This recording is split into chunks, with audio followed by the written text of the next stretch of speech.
प्रिय दोस्तों, आप सभी का धाकड़ स्टोरी हब चैनल में हार्दिक स्वागत, वंदन और अभिनंदन है। तो दोस्तों, आज की कहानी की शुरुआत करते हैं अब। एक बार की बात है, दो व्यक्ति थे जिनका नाम था मामा और फूफा। मामा और फूफा दोनों व्यापार करते थे और दोनों व्यापार में सहभागी भी थे।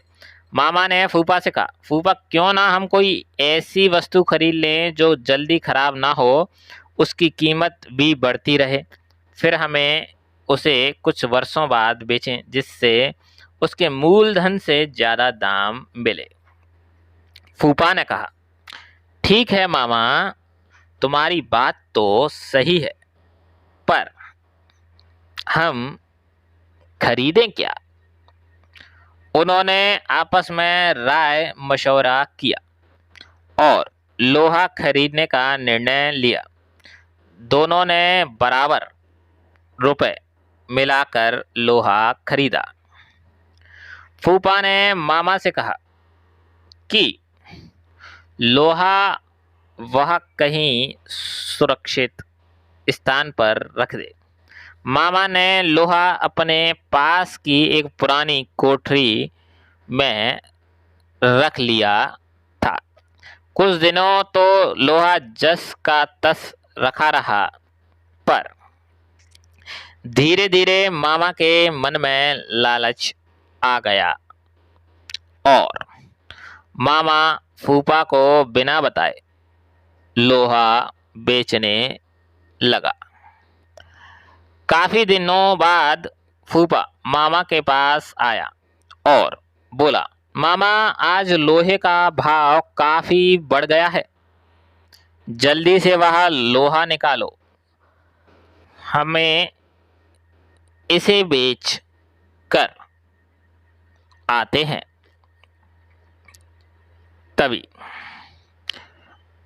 मामा बोला, फूफा लोहा तो अब कबाड़ घर में भी नहीं है, क्योंकि लोहे को तो घुन खा गए हैं। फूफा समझ गया कि मामा ने उसके साथ धोखा किया है और उसे बिना बताए सारा का सारा लोहा बेच दिया है। फूफा को क्रोध तो बहुत आया, पर वह बिना कुछ कहे सुने वहां से चला गया। इस घटना के कुछ दिनों बाद फूफा मामा के पास आया और बोला, मामा मैं एक बारात में जा रहा हूँ, बड़ा अच्छा इंतजाम है, अकेला हूँ, चाहो तो अपने लड़के को साथ भेज दो, उसकी भी मौज हो जाएगी और कल सुबह तक हम वापस भी आ जाएंगे। मामा बोला, क्यों नहीं, बेशक तुम मेरे लड़के को अपने साथ लेकर जाओ और हाँ, इस बारात में अच्छी तरह खाना वाना खिला देना। फूफा बोला, यह भी भला कोई कहने की बात है, मामा तुम निश्चित रहो। इस तरह 2 दिन बीत गए। मामा का लड़का अभी तक घर वापस नहीं आया। मामा को बहुत चिंता हो गई कि अभी तक उसका लड़का घर वापस क्यों नहीं आया है। वह अपने लड़के के बारे में जानने के लिए फूफा के पास गया और बोला, फूफा मेरा लड़का कहाँ है? वह अभी तक घर वापस क्यों नहीं आया है?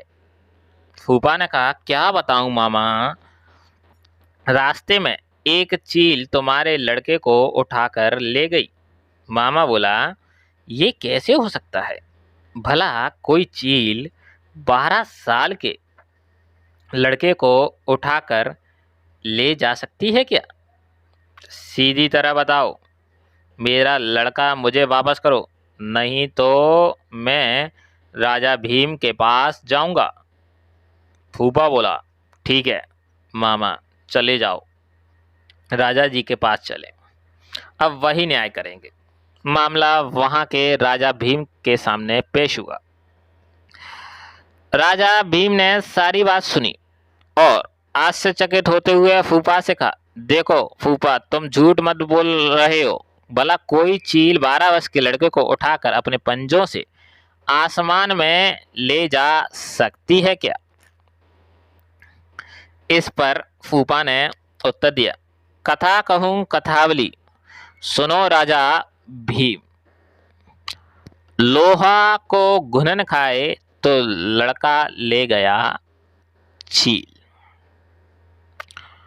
इस पर राजा भीम सब समझ गए और उन्होंने मामा को आज्ञा दी वह फूफा का लोहा वापस कर दें और फूफा से कहा कि वह लड़के को मामा के पास वापस पहुंचा दें।